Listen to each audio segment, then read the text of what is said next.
நாங்கள் பெரங்காய் பணியாண்டு போடுறோம். அதை நாங்கள் 2 பெரங்காய் எடுத்துருக்குறோம். 2 பெரங்காய் எடுக்கிறோம். இப்போ உருட்டிக்கிறோம். உருட்டிட்டு தான் பிணைய போகிறோம். கழுவி சுத்தப்படுத்தி போட்டு உருட்டி போட்டு பிணைய போகிறோம்.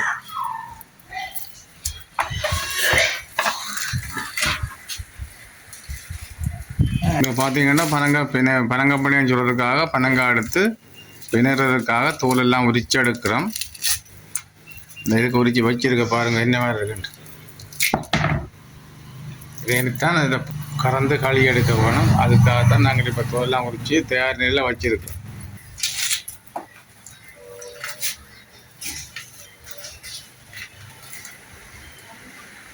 வெங்காயம் பிணையிடும். வெங்காயம் பிணைஞ்சு தான் எடுக்கப்போம். பிணைஞ்சிட்டு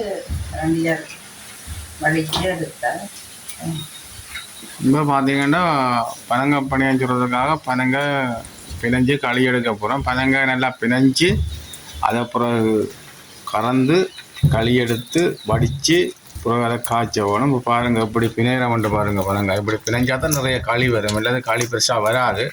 அப்படியே பனங்கொட்டையிலேயே அந்த தும்பு வழியெல்லாம் களி அப்படியே கிடக்கும். இப்போ களி எடுக்கிறதுக்காக பிணைகிறோம்.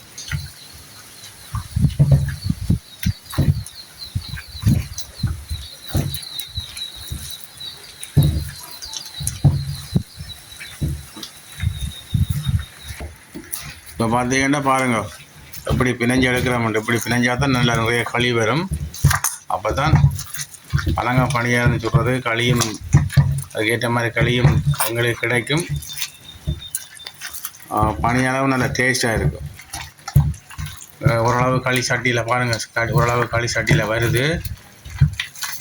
இது என்ன பிணையலை, எனத்தான் இதை எடுத்து பிணைய வேணும். அந்த உரித்து வச்சுருக்கிற பனம்பழம்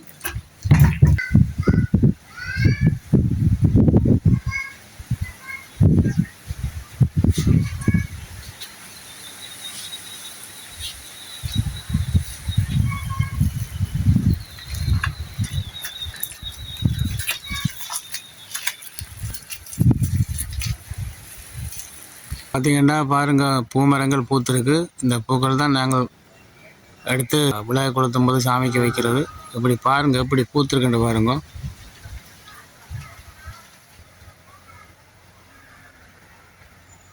இங்கே அதிகமாக இந்த பூமரங்கள் தான் கூடுதலாக இங்கே வந்து இருக்குது. அதனால தான் நான் இந்த பூமரத்தை உங்களுக்கு காட்டுறேன். இப்போ பார்த்தீங்கன்னா அரைவாசிக்கு மேலே மரங்களை பிசைஞ்சு எடுத்தாச்சு. பிசைஞ்சு கறந்து வலித்து தான் எடுக்க வேணும். இந்த பாருங்கள் எப்படி என்று சொல்லி ஒரு அரைவாசிக்கு மேலே எடுத்தாச்சு. இன்னொரு அரைவாசி கிடக்குது புளிஞ்சு எடுக்கிறதுக்கு. பிணைஞ்சு முடியுது. வலிச்சாக்க அதில் கிடக்கு களி மூக்க வேணும். நல்லா திக்கான களிக்க நாங்கள் வலித்து எடுத்துட்டு தான் இந்த வடித்து காய்ச்சோம்.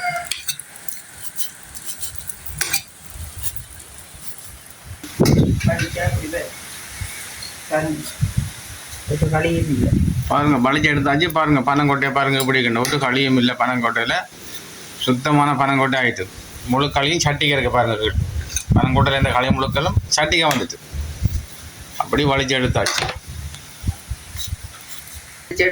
சரி இனி மிச்சத்தையும் வலிச்சு எடுத்துட்டு மிச்சம் வடித்து காய்ச்ச போகிறது.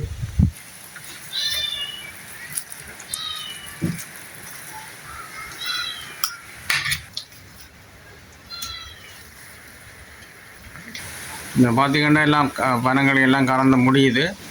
இனி பனங்களை காய்ச்ச போகிறோம். இதை க்ளீன் பண்ணி எடுத்துட்டோம்னா சரி. இனி வடித்து காய்ச்சிடலாம். வடிக்கிறோம்.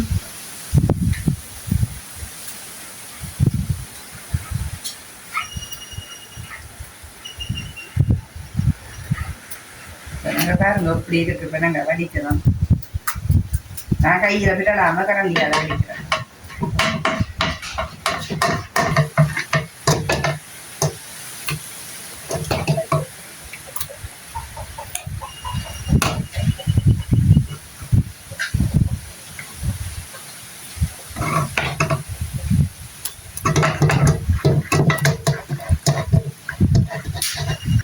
இப்போ பார்த்தீங்கன்னா பனங்காய் வடித்து சுத்தப்படுத்துகிற பனங்களி கறந்த களியை வடித்தா தான் அந்த தும்பல் ஒன்றும் இல்லாமல் சுத்தமாக வரும். அதுக்காகத்தான் நாங்கள் பனங்களியை இப்போ வடிக்கிறோம். பாருங்கள் எப்படி இருக்கின்றது. நம்ம கரண்டியாலேயே வடிக்க எடுக்கலாம். அதாவது அரிக்கட்டில் வச்சுட்டு கரண்டியால் தட்ட அது தானாக வடிக்க வந்துடும் களி. இப்படி களி நல்ல கலரும் நல்ல பார்க்க நல்ல ஒரு தோற்றமாக தெரியுது களி. இது வந்து வடிக்காத களி. இதை பாருங்கள் எப்படி இருக்குது. இது வந்து வடிக்கலை, இதுதான் வடிக்க போகிறோம். தும்புகளாக கிடக்கலாம். இது வடித்து கொண்டிருக்கிறோம் பாருங்கள்.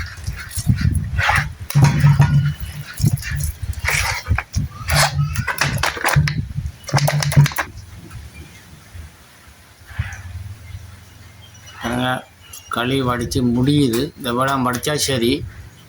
அதுக்கு பிறகு மாவோடு சேர்த்து பிறகு பனங்காய் தான் சுட வேணும். விடம் வடித்த வேண்டாம், அதை வடிக்கிற வேலை முடிஞ்சுது. இப்போ பார்த்தீங்கன்னா பனங்களி எல்லாம் வடிச்சிட்டேன். பனங்களி இந்த பாருங்கள், வடித்த பனங்களி எப்படி இருக்குன்றதை பாருங்கள்.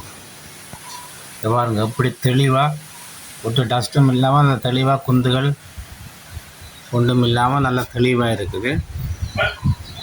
இனி இதை நாங்கள் காய்ச்சி எடுக்க வேணும்.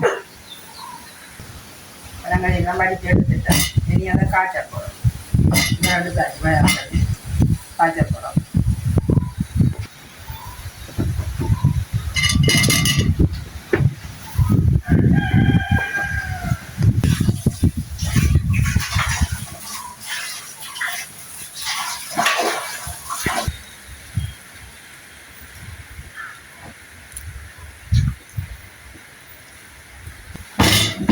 வைக்க போகிறோம். வச்சுட்டோம். இது பார்த்தீங்கன்னா களி அடுப்பில் வச்சிருக்கு காய்ச்சறதுக்காக. இது வந்து பழைய காலத்து முறை மாதிரி விறகு வச்சு தான் சேர்க்குறோம். இப்போ எல்லாருமே கேஸும் கரண்ட்டும் தான் பாவிக்கிறது. ஆனால் பாருங்கள், நாங்கள் விறகுல சமைக்கிறோம். விறகுல நீங்களே சமைச்சு பாருங்கள். அதில் சுவைகள் ஒரு வித்தியாசமாக இருக்குது. விறகு அடுப்பில் சமைக்கிற சுவைகள். நாங்கள் இப்போ கூடுதலாக விறகு அடுப்பு தான் பாவிக்கிறது. அதில் தான் உங்களுக்கு இப்போ பனங்காய் மணி விட்டு காட்டப்போம்.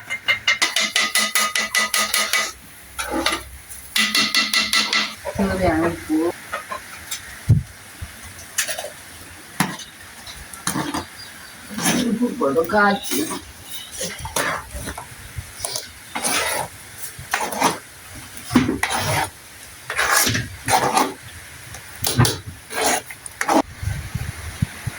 தேவையான உப்பு போட்டோம். தேவையான அளவுக்கு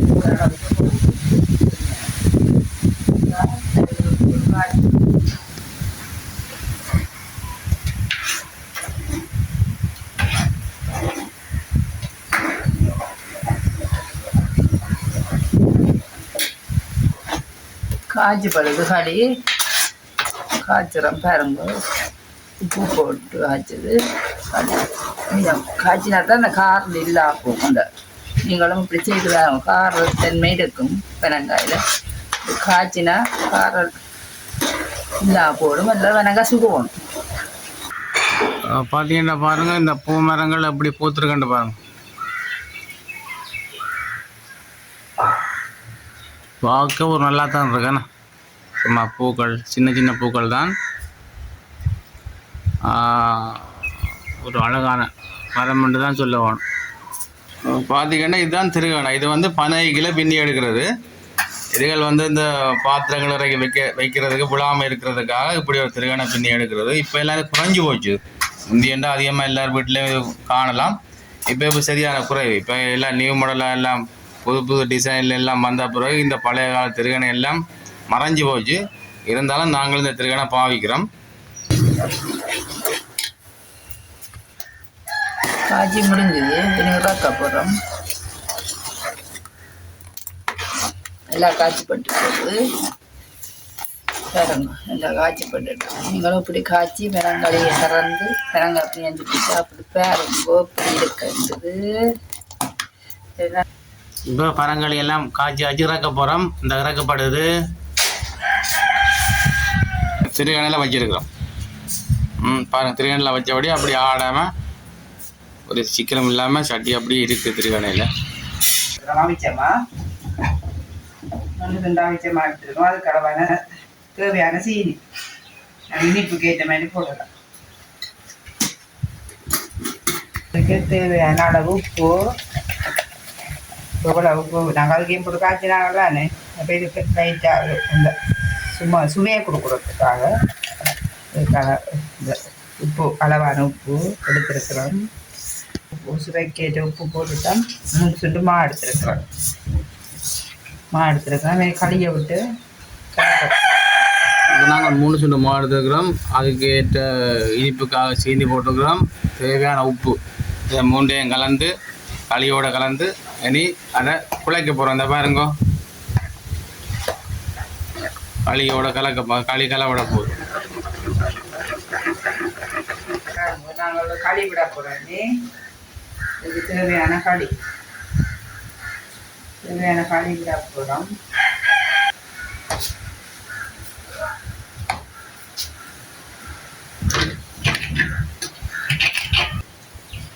களி விட்டுட்டோம். இப்போ எல்லாம் மிக்ஸ் பண்ணுறோம். களி எல்லாம் விட்டு இப்போ பார்த்தீங்கன்னா மாவோட களி சேர்ந்து எல்லாம் மிக்ஸ் பண்ணி, அதாவது பணியாரம் உருட்டி போடக்கூடிய அளவுக்கு ரெண்டையும் மிக்ஸ் பண்ணி எடுக்கிறோம்.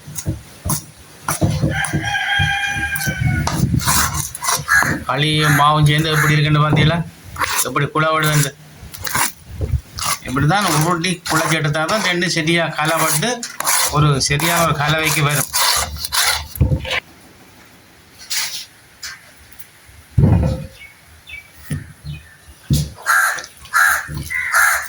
களி விட்டுட்டோம். காணா திருப்பி விட்டனாக்கள் கொஞ்சம் கூடைக்கு அந்த மழை விடணும். அப்போ தான் பெனங்க அப்படியா சொட்டாரு. கூடைக்கு அந்த இருக்காம போட்டோம்னா வெயிட்டமே இருக்கும். பெனங்க அப்படிங்கிறோம்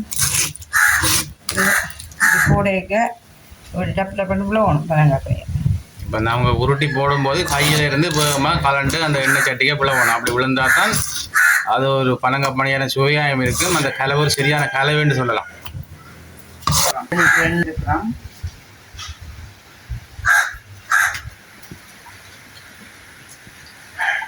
எண்ணெய் விட்டுட்ட தேவையான எண்ணெய் விட்டுட்டோம்.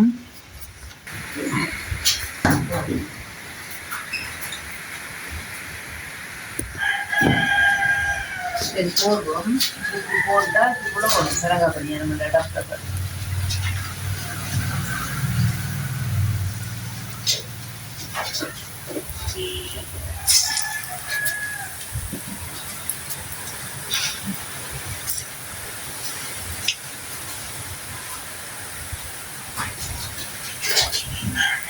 இந்த பாருங்க, பனங்காய் பணியாரம் இப்போ போட்டாச்சு. பனங்காய் பணியாரம் எண்ணெயில் சுடுவட்டு கொண்டு இருக்குது. போட்டு கொண்டு இருக்கிறோம். சுடுவட்டு கொண்டு இருக்குது.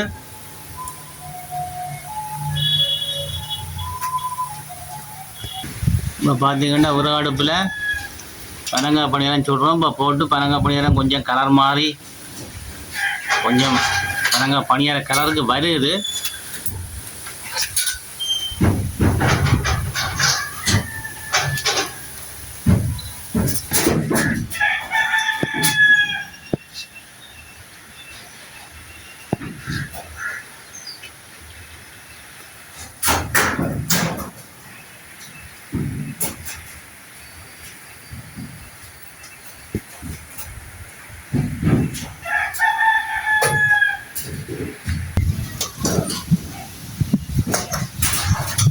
அடுப்பு நல்லா எரியுது. வேகமாக பனங்காய் பணியாரம் எடுக்கலாம் நினைக்கிறேன். விட்டாட்டி வைப்பேன். பனங்காய் விட்டாட்டி விட்டாட்டா பனங்காய் பணியாரம்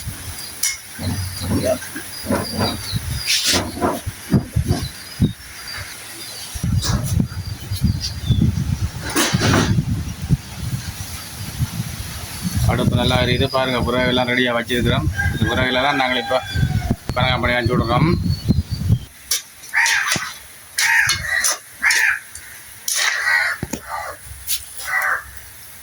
பனங்காய் பணியாரம் சுடுபட்டுட்டுது. வெண்ணெய் தெரிஞ்சலாம் இந்த கலருக்கு வந்தா சரி. சரி எடுக்க போதும்.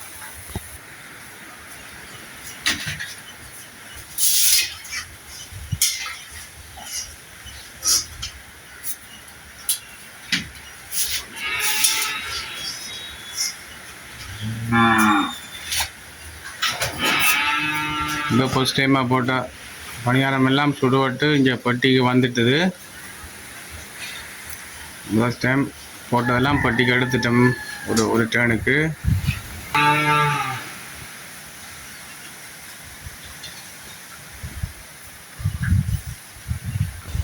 அப்படியே சுட்டு எடுத்துட்டேன் பாருங்க. கொஞ்சம் வார விட்டு தான் சாப்பிடணும். இப்போ சாப்பிடக்கூடாது, சாப்பிட்டா கொஞ்சம் ஒத்து வராது, வயிற்று பெரும் செய்யும். ஆறினோடனே பிளேண்டியும் நல்லா சும்மா பின்னேரம் சாப்பிடுறோம். மற்ற பனங்காய் இல்லாதது நல்லது. பனங்காய் நாங்கள் எல்லாத்தையும் சேர்க்கிறோமோ அது பனங்காய் பனாட்டு புழுக்கொடி ஒடிய எல்லாமே எங்களுக்கு ஒரு நல்ல இது. நல்ல வருத்தங்கள் எல்லாம் வராது, நல்லது.